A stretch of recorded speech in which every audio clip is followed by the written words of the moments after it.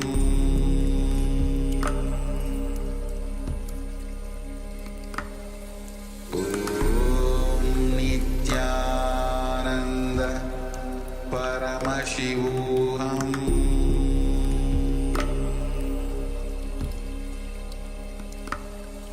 Om Nityananda Paramashivoham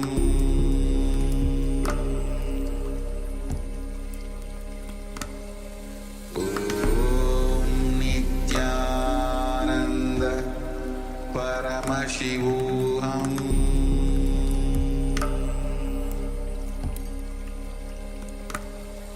Om Nityananda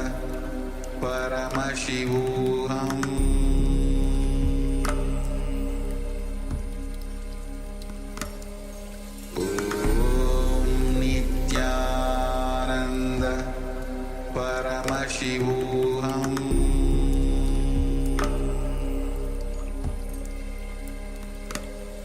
Om Nityananda Paramashivoham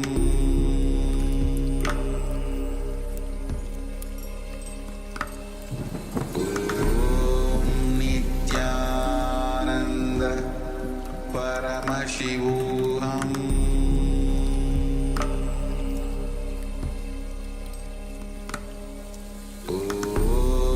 Nityananda Paramashivoham Om Nityananda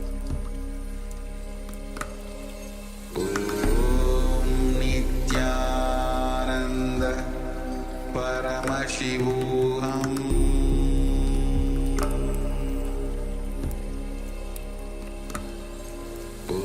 Om Nityananda Paramashivoham Om Nityananda Paramashivoham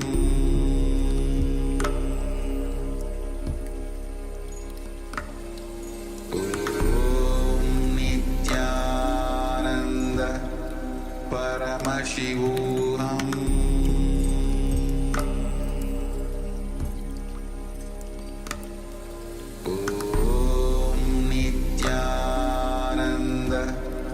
Paramashivoham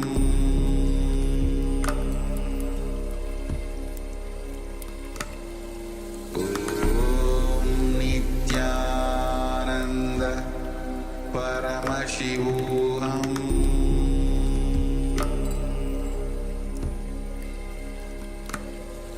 Om Nityananda Paramashivoham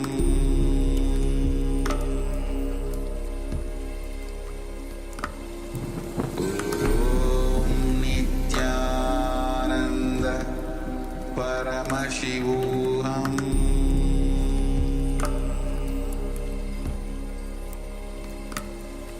Om Nityananda Paramashivoham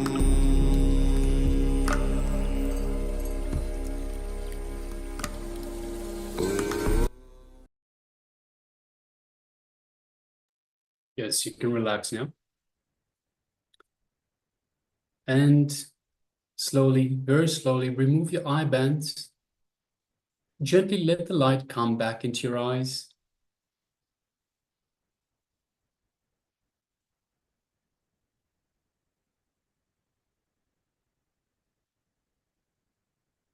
Take a few moments and describe all the things that were revealed to you through the third eye during this round of the power manifestation. Mention any details, any colors, shapes, any experiences that you had during the power manifestation. Note them all down and share so that before we project the image once more, we can get ready for the verification step.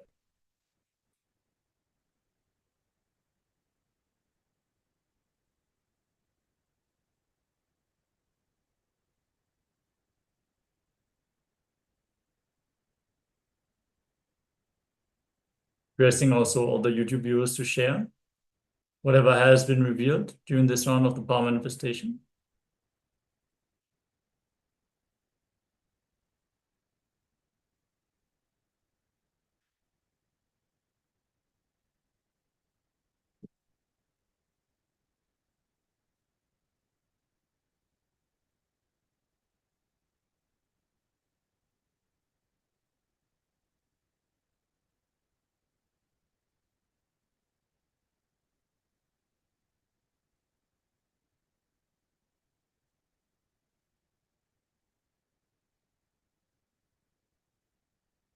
Yes, so take a moment and share with us what was revealed to you in your third eye for this round of power manifestation.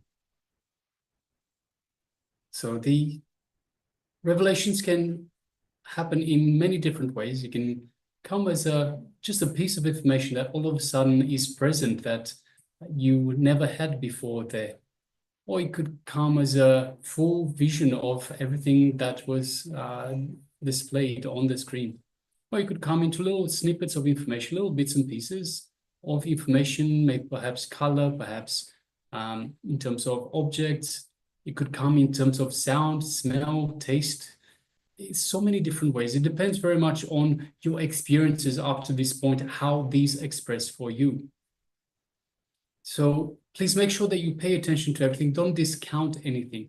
Don't discount anything, because the smallest piece of information could be the key information for the image that we displayed.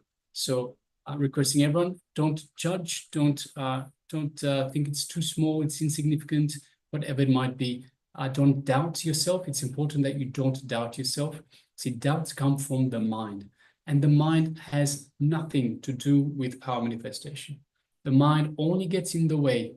So that is why we unclutch, and we've gone through unclutching for quite a few different exercises today. So you know how to unclutch now. We unclutch from everything internal and external and allow the feeling connection to the divine, to the Supreme Pontiff of Hinduism, to Paramashiva himself. And it is through this connection, this feeling connection, that we have access to these powers of Paramashiva. All right, if you have any questions in terms of these powers, do let us know in the chat box.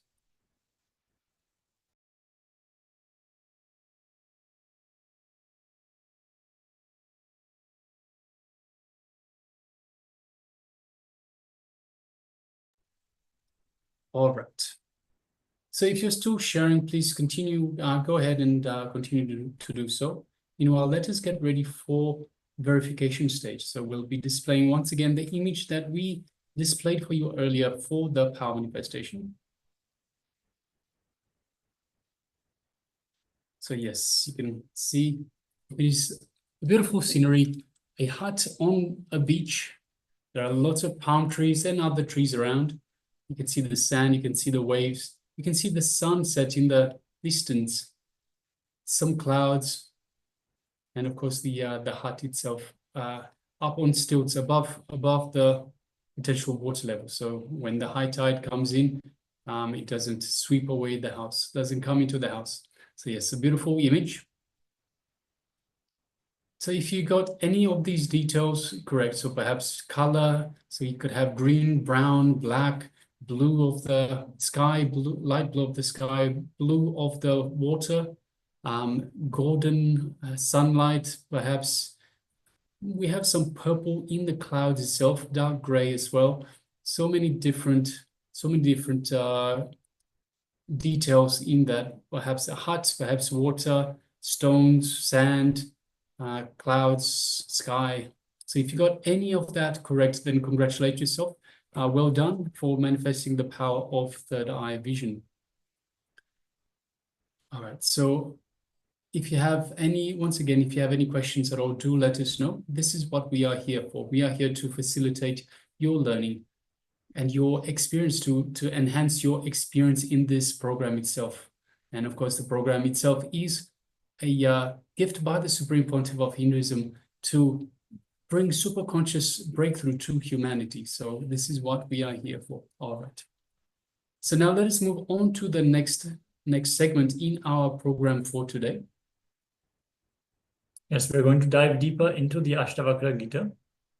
And Swamiji is going to give us more context about this beautiful story, this beautiful narration about Ashtavakra and King Janaka, how he leads him to enlightenment. You need to understand that these are real personalities, real people. King Janaka, in fact, is the father of Devi Sita. So from the Ramayana, the manifestation of Devi Paramashiva Shakti herself. So Ashtavakra coming into his court as a small boy and having the guts, having the personality to stand up in front of the king and his entire court, having that stability to speak up and inspire the king and even become master to the king at the age of 12. What a powerful story. So many beautiful revelations and powerful principles. So requesting everyone to come to the pure space of listening and restful awareness as Swamiji is guiding us deeper through this story.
Today's subject is enlightenment. It is possible.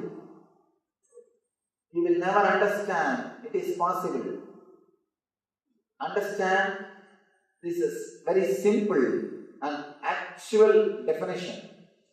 Jivan Mukta means a person who can sit with himself, who doesn't need anything from the outer world to entertain him, excite him, or make him feel peaceful or happy. He can sit with himself. Liberation means understanding the purposelessness of the life. Understanding clearly, life cannot be measured by the money which we make. It is something more than the money which we make. Your life is not just 25,000 rupees per month. If you think that 25,000 is your life, you will be in hell for 28 days. You will be in heaven only for 2 days. You will be selling your 28 days for 2 days. A person who keeps the money as his goal, or the person who keeps something as his goal, he will be happy, blissful only when he achieves it for a few moments. Or he will be thinking he is happy. Person who understands whatever goals you achieve, nothing has got purpose. It has no purpose. When you understand the purposelessness, the life itself has no separate purpose. You will start living moment to moment. Every moment you will start respecting. You will start respecting the life every moment. You will start living in the present. When you drop the goal from your mind, your very work will become beautiful. Your very work will become joyful. You are not running for something. The very running is beautiful. The very running is beautiful. If you are running thinking of a goal, you will never see a beautiful garden which is around you. If you are just running just for pleasure, you will enjoy the garden and you will reach the goal, both. Infuse little bit of peace and bliss in your life. You will understand the purposelessness of life. If you think life has got purpose, you will never understand the meaning of life. The moment you understand life has no purpose, that moment you are liberated. You will understand the meaning of life. Meaning of life is living in this moment. That is what Krishna says. Karmanye vadidaraste mabaleshu kadachana. You have right only to do your duty. You have no right for results. Means, do not live a goal-oriented life. Do not think life has a purpose. Understand? Our whole life is just a small wave in the ocean of the cosmic energy. In this big cosmic energy, this cosmos, in this Brahmanda, you are just a small wave. You are a small wave. Suddenly the wave starts thinking, oh, I should protect myself. And he starts asking the neighbor waves, please, please, you be my wife, you be my husband, you be my son. Let's all protect ourselves. Let's all live together. And let's all live a happy life. And then the wave collects a few sands from the beach and says, this is my treasure. And the wave starts thinking, this is the purpose of life. And it is thinking, now it is protected. And it lost two, three sand pieces and 2-3 bubbles with another wave. And to another wave it gives. You see, I am lending all this money to you. You have to give back when I am asking. And the wave is thinking, he is completely secure, protected. He doesn't understand. Next moment he is going to disappear into the same ocean. Same way, we are all waves. Few minutes drama. Next moment we are going to disappear into the same ocean. Just like our wave is thinking, he is separate from ocean and wants to protect himself and start collecting few bubbles from the sea beach, from the beach, and thinks he is rich, or he is protected, or he is secure. He has got life insurance. Life insurance is another big drama. You cannot use that word life insurance at all. It is a death insurance. See, after you die, your family or friends or relatives get that money who are waiting for it. So you cannot call that as a life insurance. It can be only called as death insurance.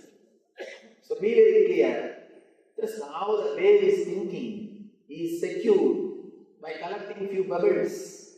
Same way, you are thinking, you are safe by having few diamonds in your locker. That bubble and your diamond, both are one and the same. Because few idiots want to possess this diamond, it has got market value, that's all. Few fools wanted to possess that stone, it has got market value, that's all. Otherwise, in reality, that and this is one and the same. Whether that stone or this stone are one and the same.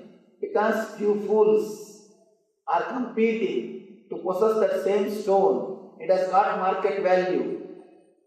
Be very clear, no stone can protect us.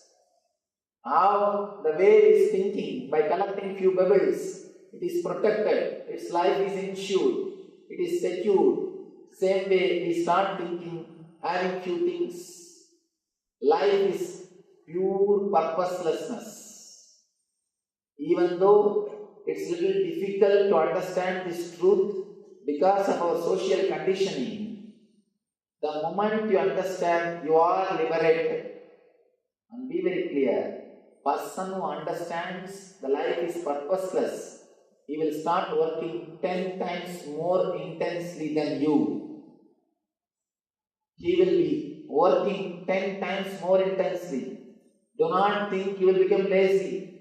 Always people ask me, Swamiji, you say life is purposeless. If we start thinking all these things, we don't want to work, what to do now? Be very clear.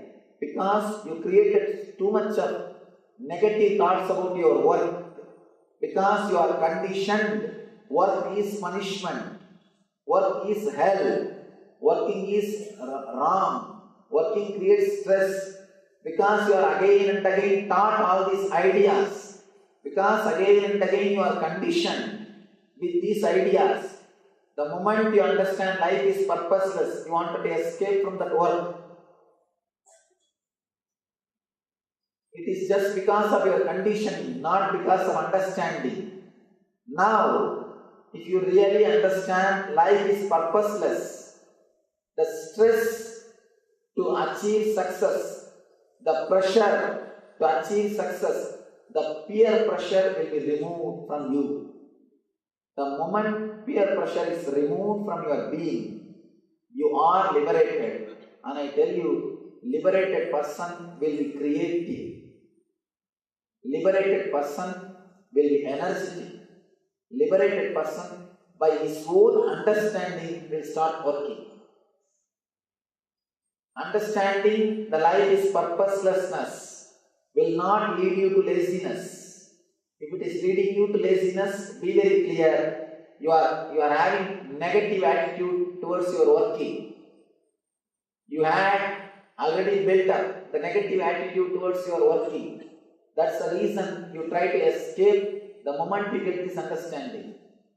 But sincerely, if you understand this beauty of purposelessness, if you understand life is purposeless, you will be continuously working without stress, without the pressure of goal, without constantly thinking about the goal. As of now, you are split personality. Half of your being is thinking about the goal, half of your being is thinking about the path. The moment you understand goal is useless, you are integrated and you live in the path. The very path, the very life becomes liberation. Working out of liberation is what I call working as an enlightened being, enlightened CEOs. If you are working out of liberated consciousness, you live in leader consciousness. You achieve the state of the leader. Two things.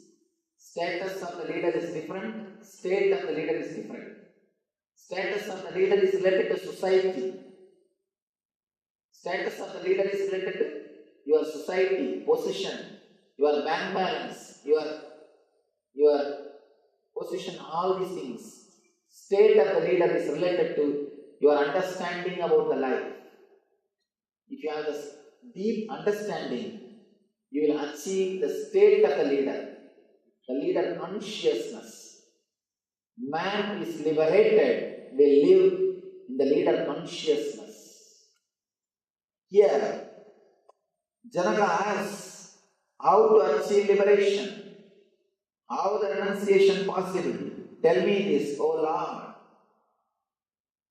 Renunciation, another beautiful word. Always people come and ask me, Swamiji, should we renounce everything to achieve enlightenment? Should we renounce everything to realize divine? I tell them, just renounce what you don't have, that's enough. You don't have to renounce what you have. Just renounce what you don't have. Fears, anxieties, unnecessary worry, unnecessary fantasies, too much of imaginations. All these things are not there in your real life, but you are living with all these things mentally. Mentally you are living with all these things. 99% of your worries never come true. Whatever 1% comes true is always good for you. Ashtavakra starts the beautiful answer. If you aspire after liberation, my child, shun the objects of senses as poison and seek forgiveness, sincerity, kindness, contentment and truth as nectar. You are neither earth, nor water, nor fire, nor air, nor ether. In order to attain liberation, realize yourself as the knower of all these unconsciousness itself. Beautiful two slokas, beautiful two sutras. In the first sutra, he speaks about few things, few qualities, the basic qualities like shun the objects of the senses, seek forgiveness, be sincere, be kind, be content, and live with the truth. And the second sutra, he says, please understand, in the second sutra, he expresses the technology. He says, you are neither earth, nor water, nor fire, nor air, or ether. In order to attain liberation, realize yourself as the knower of all these unconsciousness itself. It's a beautiful sloka. In the first part, he says, he gives you disciplines, few moral lessons. And in the second part, he gives the technology to achieve the state. I feel, in those days, this is the way they presented. First, little bit of discipline, then enlightenment. But I tell you, for modern men, unless the experience itself happens, we can't even ask him to be disciplined. If you tell, please shun the objects of the senses, he will ask, what for? Why? What's the need? We are very happy. Why should we do all these things? Unless you can give the direct experience, you cannot tell, you cannot give all these advices. Advice is the one thing which everybody gives, nobody takes. Which everybody gives, nobody takes. For the modern man, you cannot talk. First do all these things, then you will have then enter into the experience. No. That's the reason our spirituality is outdated. In the modern day, we will have to put the second sutra first and the first sutra second. After your experience, extraordinary discipline will follow your life. We cannot force discipline on you. We can't force discipline on ourselves. We can only work towards the alchemy, the transformation of our being. We can work only towards the enlightenment. Once that experience starts happening, automatically the morality happens to you, the discipline happens to you. So I am explaining the second sutra first. Let us enter into the second sutra first. Then first sutra will start happening in your life. You are neither earth, nor water, nor fire, nor air, nor ether.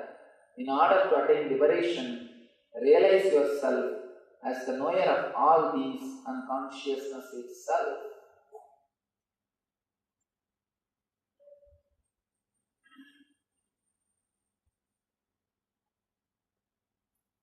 Constantly, you think about your life, whether positive or negative. Whether you think your life is a chain of beautiful incidents Or you think your life is a huge chain of so many sufferings. Usually we think only it's a chain of sufferings. Whether you think your life is a chain of sufferings or you think your life is a chain of beautiful incidents, both are ignorance. Both are just expressing your ignorance. Be very clear, your life is not a chain as you think. Every moment is individual, separate, independent movement.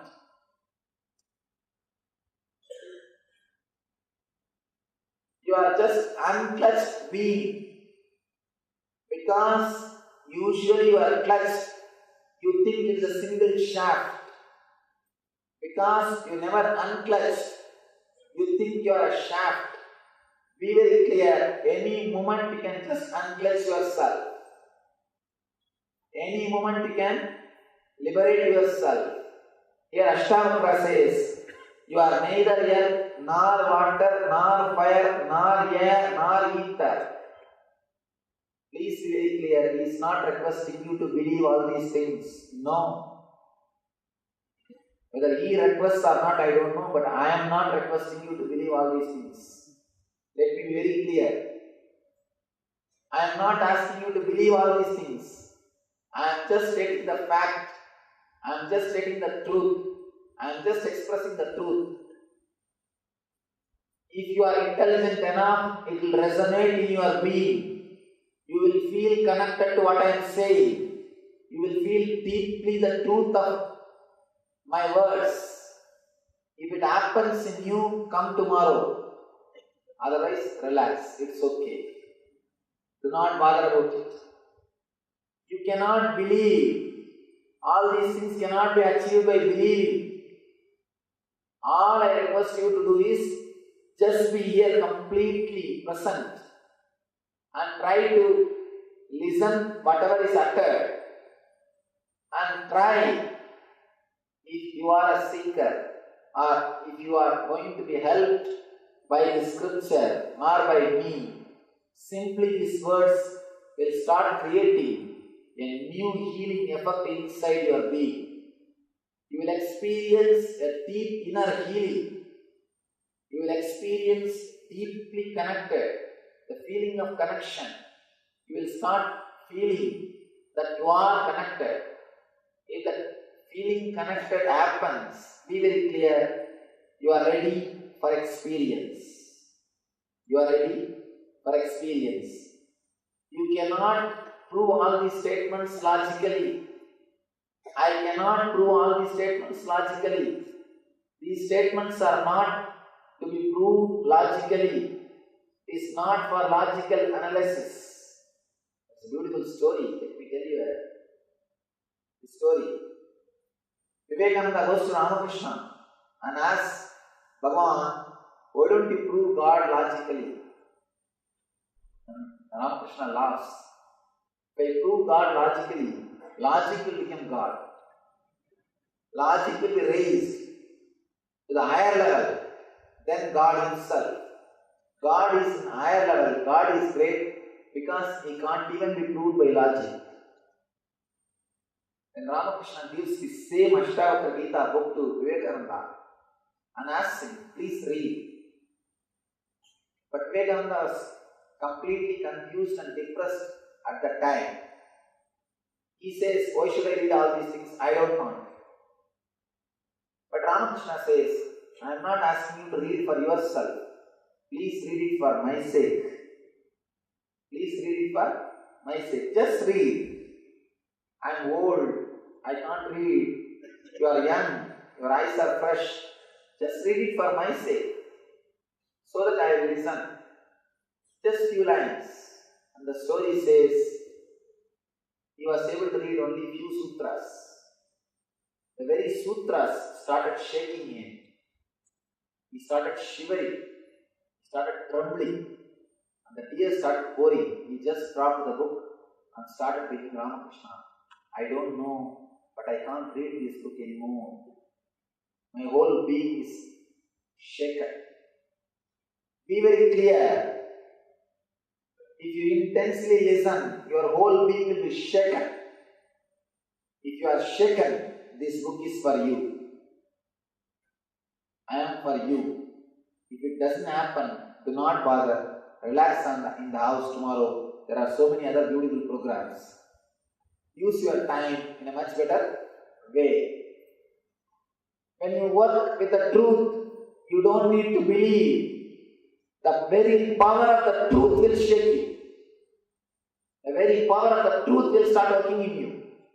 The very power of the truth, you will not be able to forget it. People ask me, Swamiji, how to remember all your teachings and follow in our life? I tell them, never do that mistake. Never try to remember my teachings. If my teachings are truth, you don't have to remember them. They will remember you. Just listen and understand. Whenever it is necessary, they will automatically come up and they will make you do things according to truth. If you have to force yourself, think and remember, then practice means it is not truth. Truth needs no belief. Here Ashtavakra is declaring, you are neither earth, nor water, nor fire, nor air, nor ether. In order to attain liberation, realize yourself as the knower of all these unconsciousness itself. He says, you are neither body, nor mind, or any of these five elements. Your body and mind are created out of these five elements. You are filled with earth, water, fire, air and ether. Ether is your thoughts. You are filled with all these things, but you are not these. You are beyond all these things. You are beyond all these five elements. Understand yourself as a pure consciousness. Realize yourself as the knower of all these unconsciousness itself.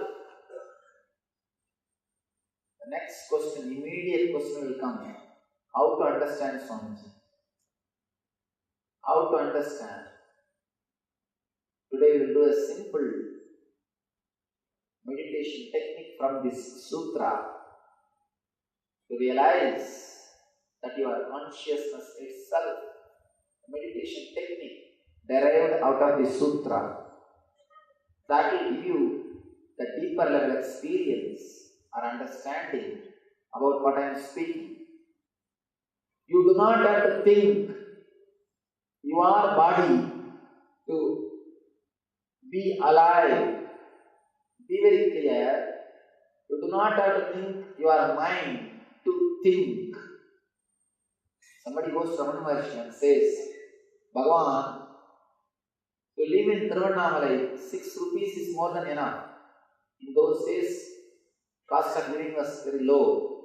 He says, to live here 1 month, 6 rupees is more than enough. Bhagavan says, to live even body and mind is not necessary. Why do you need 6 rupees? Understand, to live, even your body and mind is not necessary. When you understand you are beyond body, your body becomes graceful. When you understand you are beyond mind, your mind becomes intelligent.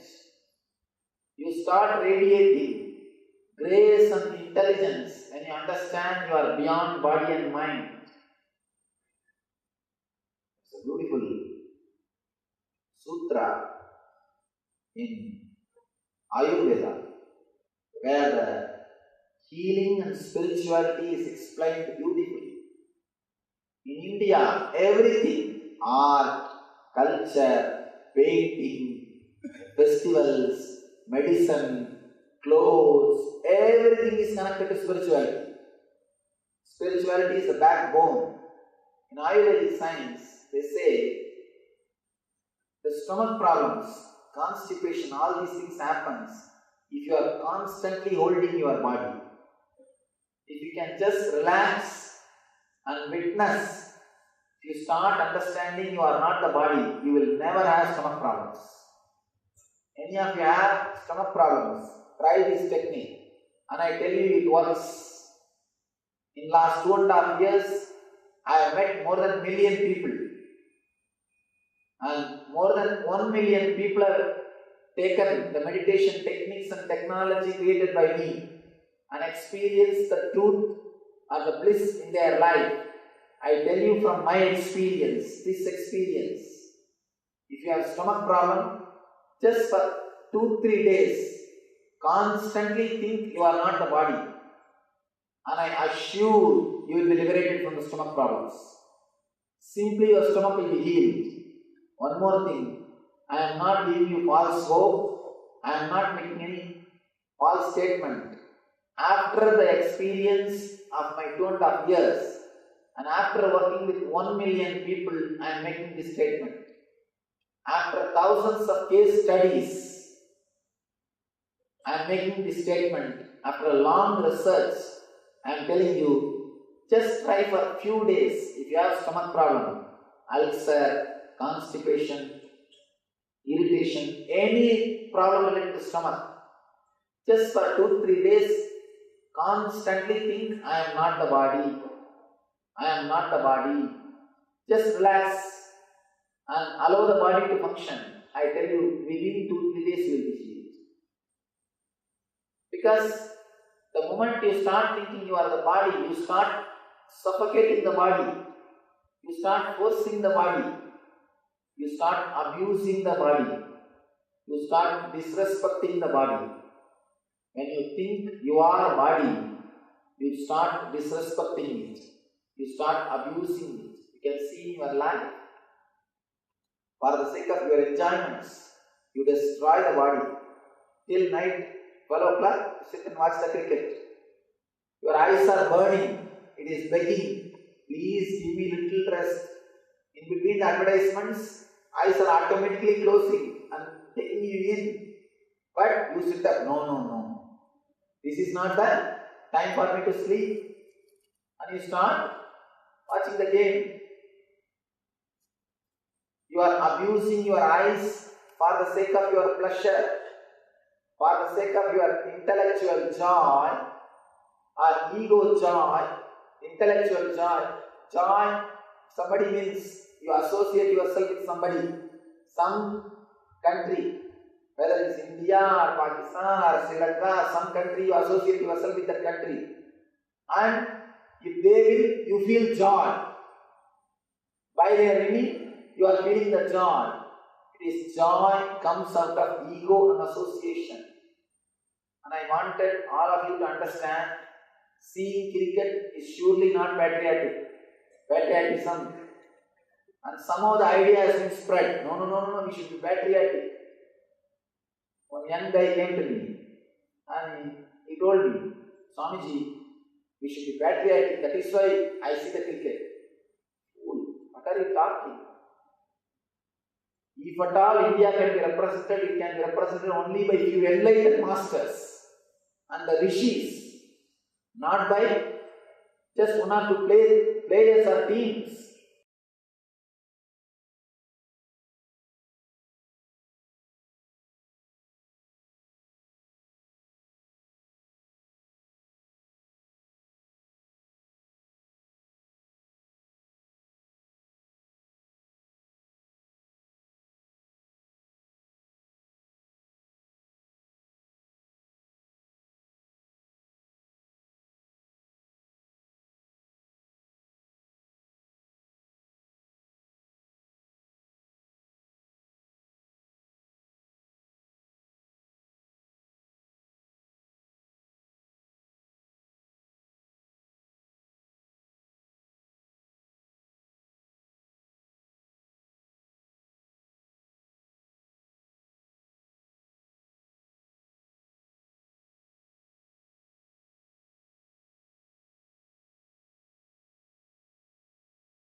Yes.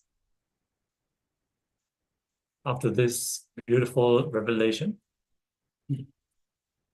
let us now get ready. We're going to enter into an unclutching meditation. As Swamiji has shared, all that we need to do is unclutch from the thought currents, unclutch from the very different aspects that we identify ourselves with. We are not the body. So when we unclutch from the body, we feel that freedom, that liberation from the clutches, from diseases, any pains that we might experience. In this unclutching meditation, we're going to sit with Swamiji. Let us get ready. Yes, and as Swamiji beautifully tells us, unclutching is the ultimate technique for enlightenment. So we've mentioned it during the entire day. The entire day is about unclutching. So we have gone through a number of different techniques. Now this is another technique, another unclutching technique. So let us now get into it. For the next few minutes, just sit and unclutch. Decide that you are going to unclutch eternally and experience it now. Don't create any thought. Don't sustain any thought. Don't try to destroy a thought, or don't try to fight with a thought. Just don't bother about what is going on inside you, inside your mind, whether thought, emotion, pain, or peace. Do not respond to anything. Just decide, let me be unclutched. And sit with that unclutched Nirvikalpa Samadhi and gaze into Swamiji's third eye. So we'll be projecting Swamiji's third eye for you shortly. And just imagine that it's only you and him that exists, nothing else. Just you and Swamiji. And just gaze into the third eye of the Master and unclutch. That is all. So let us begin.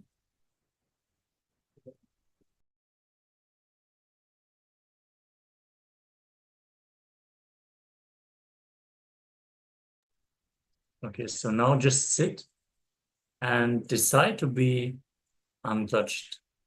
Anything that rises in your inner space, let it rise. Any thought, any experience, don't be disturbed.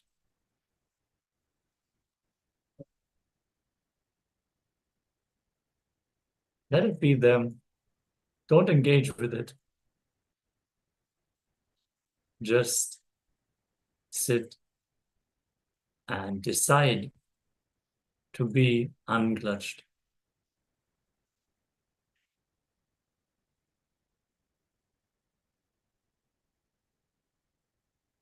Just inhale and exhale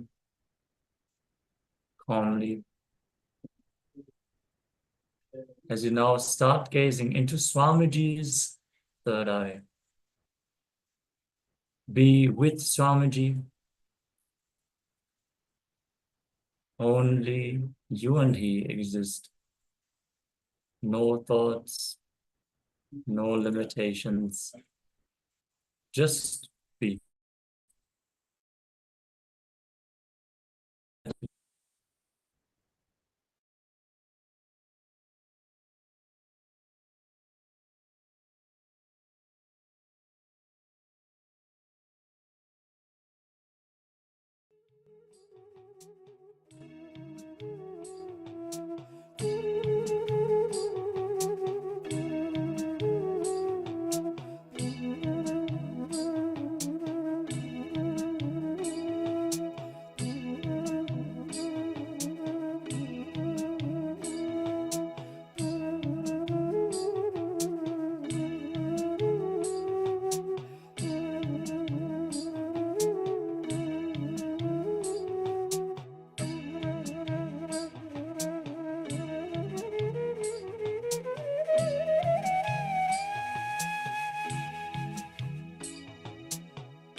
Yes, you can now relax.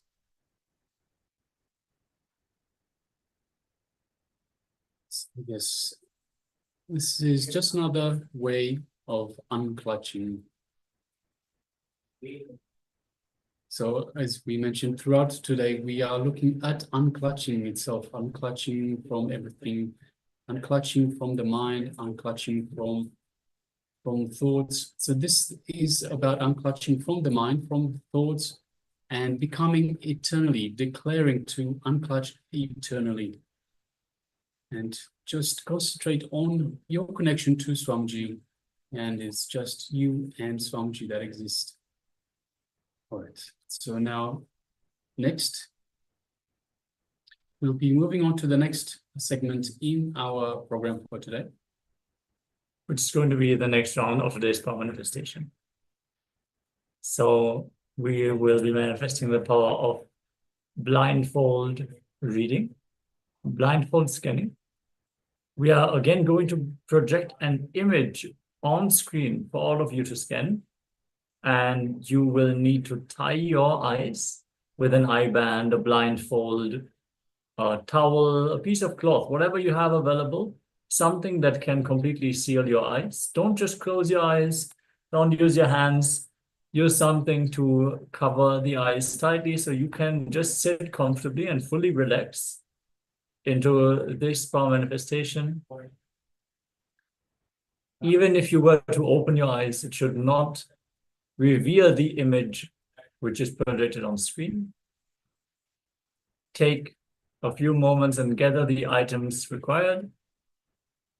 Also requesting Go Xiao Lan and Guo Jing, as well as Ma Ling Ling Du, Ma Agura Sarupini to join us on camera.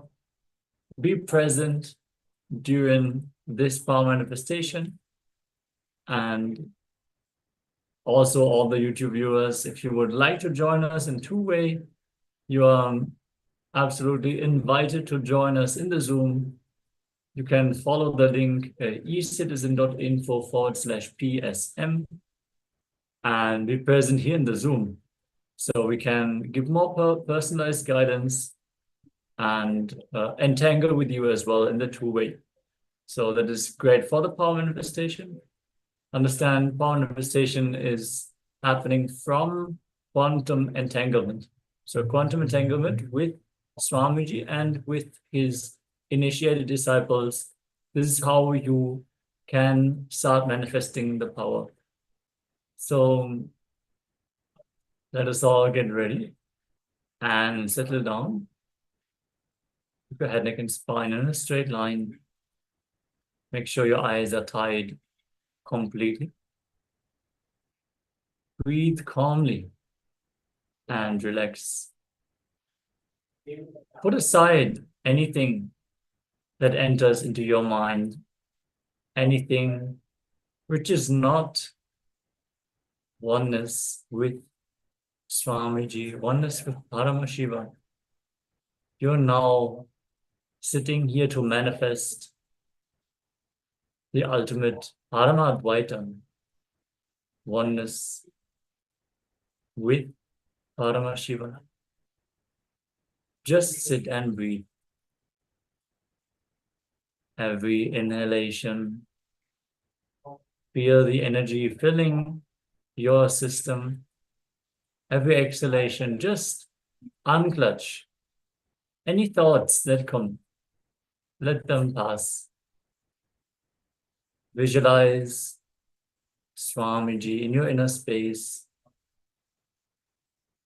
Remember any of the powerful cognitions that have inspired you today. Just unclutch from any thought currents that appear in your inner space passively. If any thought arises, just witness it. Don't engage with it. Don't suppress it. Don't encourage it. Just be a witness to your inner space.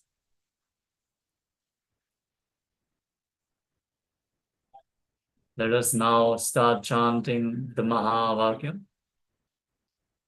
Om Nityananda Paramashivoham. Om Nityananda Paramashivoham. Om Nityananda Paramashivoham.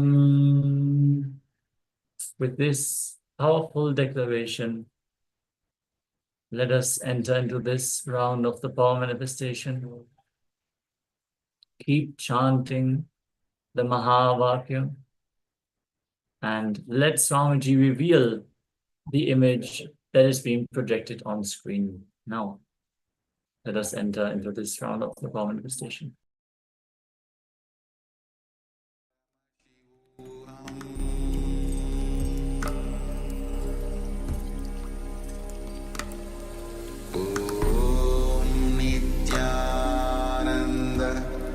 Paramashivoham.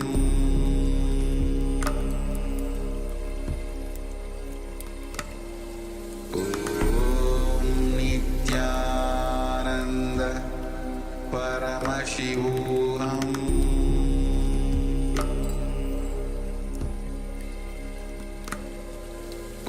Om Nityananda Paramashivoham. Paramashivoham.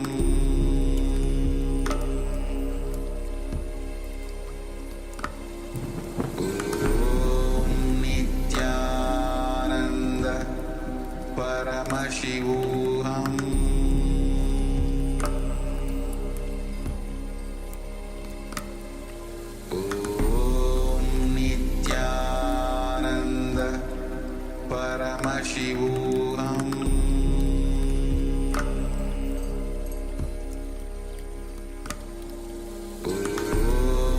Nityananda Paramashivoham. Paramashivoham.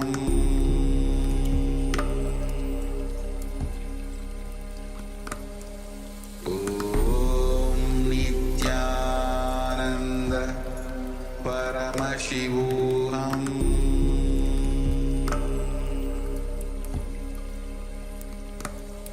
Om Nityananda Paramashivoham.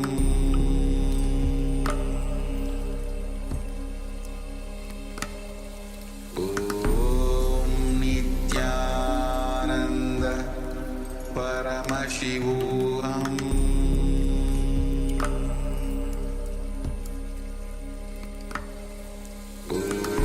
Om Nityananda Paramashivoham.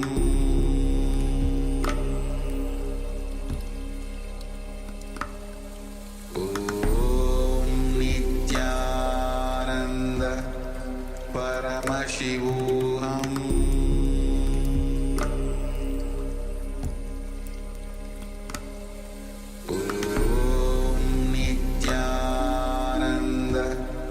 Paramashivoham.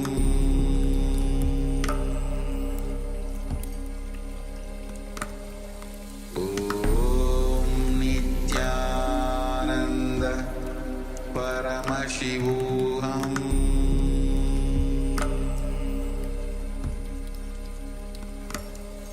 Om Nityananda Paramashivoham.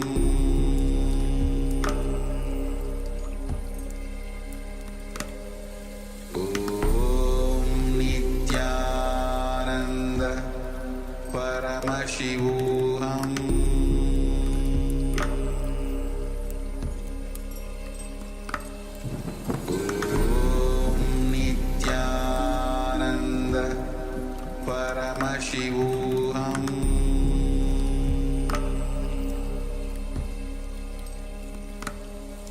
Om Nityananda Paramashivoham.